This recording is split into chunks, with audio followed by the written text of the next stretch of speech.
Hi guys, good morning. তো তোমাদের যেমন বলেছিলাম ভিডিও আমার ফাংশনে, এটা হচ্ছে আমার ফাংশনের ভিডিও। তো চলো, এখন আমি দেখতেই পাচ্ছ কত মেস হয়ে আছে জায়গাটা। চলে আমি করছি মেকআপ। এখন কত মেকআপ লাগবে, যেহেতু এটা ডান্সের মানে ফাংশন আছে, তো আমাকে ডান্সের মতনই মেকআপ করতে হবে, তো অনেকটাই করতে হবে। যাই এখানে মেকআপটা স্টার্ট করে দিয়েছি। এবার তোমাদের একদম ফাইনাল লুকটা দেখিয়ে দেবো, কেন কি তারপরে আর কোনো ভিডিও নিইনি। এখন আলতা পরছি, শাড়ি টাড়ি সব পরা হয়ে গেছে। এবার দেখো আমার ফাইনাল লুক।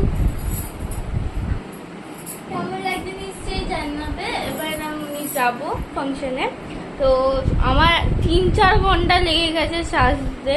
তো এই যে হাতে করেছি, আলতা পরেছি, পায়েও আলতা পরেছিলাম, এই যে। আর কেমন লাগছে নিশ্চয়ই জানিও। মেকআপটা মা করিয়ে দিয়েছে, আই মেকআপটা করিয়ে দিয়েছে, তারপরে আমিও করেছি, মা আর আমি করেছি।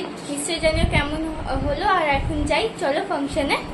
তো এখানে এই ডান্সের পর আমার হবে, তো আমি একটু কাইন্ড অফ নার্ভাস ছিলাম, কিন্তু তারপরে আমি আমার বেস্ট দিয়েছি। চলো আমার ডান্সটা তোমাদের দেখাই। আমি গানটা দিতে পারবো না, কেন কি কপিরাইট ইস্যুর জন্য।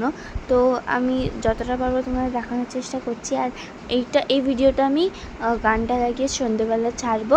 তো আমার তো ডান্স পারফরমেন্স খুব ভালো লেগেছে, সবাই বলছিল আর একটু করতে। যাই হোক, তো চলো এবার ডান্স করে আমরা যাই একেবারে বাড়ি।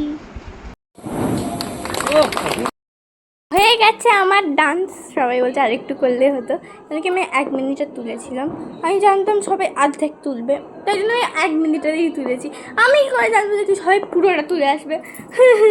আমার এখন মনে হচ্ছে গিয়ে আবার করে আসি, কেন কি আমি ডান্স করতে খুব ভালোবাসি, ব্যাপারটা হচ্ছে এইটাই। তো তাই জন্য গাইস, আমি অর্ধেক তুলেছি, অর্ধেকই ডান্স করেছি। তোলার জন্য কিছু না, আমি গিয়ে ওখানে ডান্স করে দিতে পারতাম পুরোটা, কিন্তু ব্যাপারটা হচ্ছে আমার গানটাই ওইটুকুনি রেখেছিলাম। কি করবো এবার, তাই জন্য চলো টাটা। কেমন আছে নিশ্চয়ই জানি আমার ডান্সটা।